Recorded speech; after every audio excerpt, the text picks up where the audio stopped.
Welcome back to the Patriots Wrap with Andy Gresh. What an absolutely fabulous game that was. So many twists and turns. We'll get into the details of the final few minutes, but resilient Patriots effort. Yeah, that was really good stuff right there. You lose Edelman early on in the game. You got to reconfigure your offense. You don't have Dion Lewis, so you don't know if you got a back you can depend on. And it was really Gronk, Amendola, and LeGarrette Blount to carry this offense.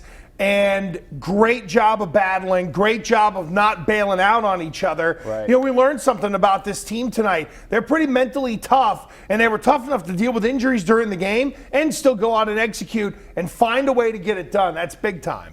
We just talked about this off air. This may not erase the pain from the 2 Super Bowl losses to the Giants, but to beat the Giants this way in a close game, because 3-4 minutes to go as they're driving, you felt like, oh no, not again. So, it was definitely in the back of your mind that, oh my God, what's going to happen? Is an alien going to come down and drop the ball? You know, like what?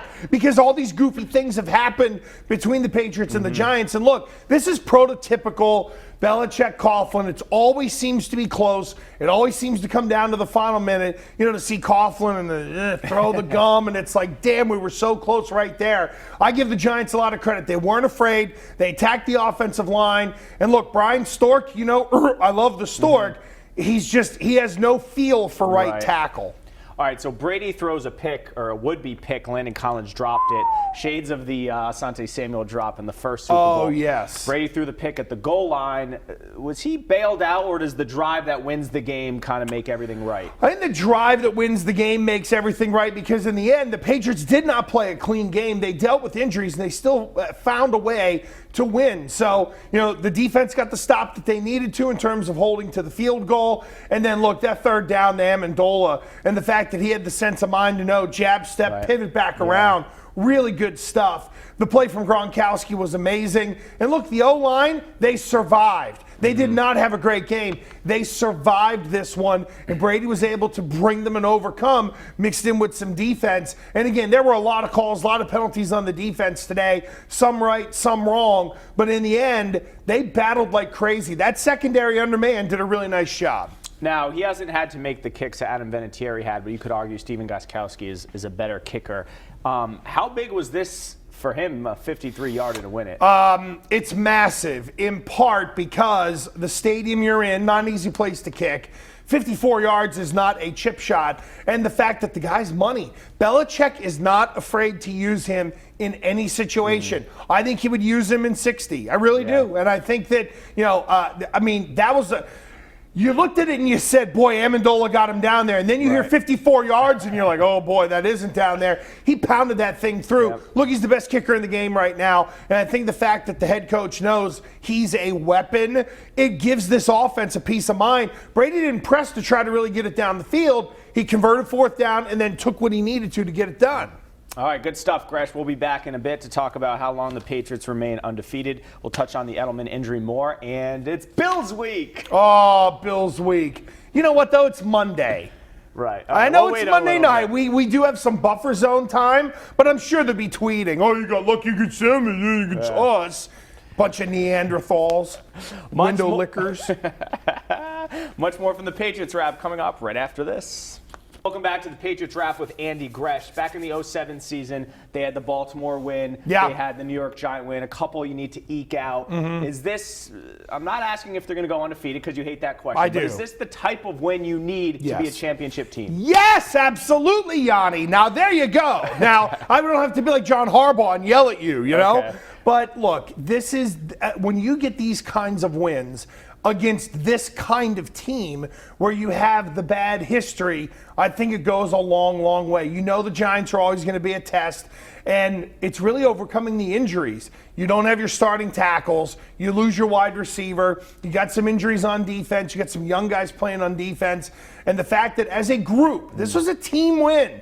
Special teams. I know Duron Harmon made the worst tackle of all time, but you would have had a special teams touchdown. You had Brady and them get it done in the end. You had a 54-yard field goal, and the defense got you a stop. total, complete victory. Those are the ones. Not where you score 60 and you just blow somebody out. It's these kind of wins. All right, so the offensive line is held together by duct tape. Dion Lewis is out for the year, and now Julian Edelman, arguably their best weapon on offense, out. Obviously, we don't know to what extent at this point, but how devastating would that be? Massive, because now you're chewing into depth that you don't really have. You have the replaceable part in Danny Amendola, and I know I kind of short-sighted Brandon LaFell, who had that big catch in this game, but when you go in with just LaFell, Gronk, and Amendola versus not having that other guy to put in the slot, it makes a massive difference. So I don't know where they would turn.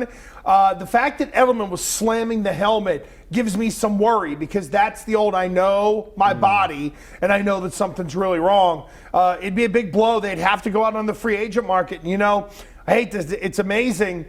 If Welker had waited maybe 2 weeks, he might have been back here. That would have been something. All right, so the Patriots are 9-0. The Broncos awful today. Peyton Manning sets the passing record, gets benched. I can't believe it. The most Manning thing of all time. So they're maybe a rung below the Pats and Cincy at this point. First touch on Manning and the Broncos and where the Patriots fall in terms of the top seed. Kansas City did New England a massive favor today. They gave them major buffer zone. Now if you go to Denver and you don't play well and you lose, it doesn't kill you really in the standings. Brings it closer. They have the head-to-head, so that's worrisome. And the fact that Patriots and Cincinnati don't play, that's always a problem because you have no control over it. So if you end up getting that win over Denver, you are sure they're going to be playing in the wild card round.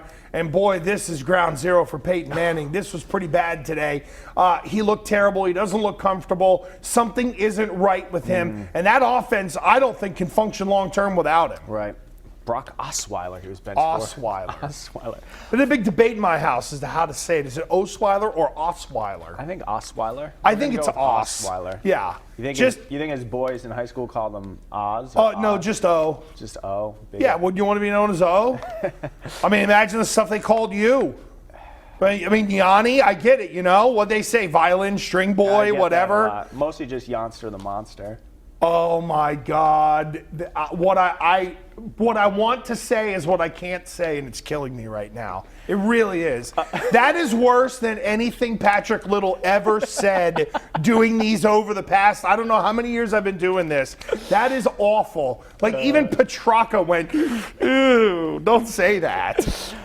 Finally, Bills week. 8 days to prepare for the Bills. They'll have like 11 oh my God! All that time. What are we gonna do? Rex Ryan's gonna be feeling chesty after that big Jets win. Any reason to believe this will be a competitive game? A little bit, because look, the Bills played well, and the Patriots have some problems right now. They got to find a way to get the O-line fixed, and it's not a functionality issue. It's a matter of bodies. You need one tackle to come back to be able to help you out. The extra days will help, but the bottom line is they're the Bills. Right. I mean, and we know what happens with the Bills. They run their mouth, and then they always come up short because they have some dunderhead who makes a stupid play, and the Patriots take advantage of it.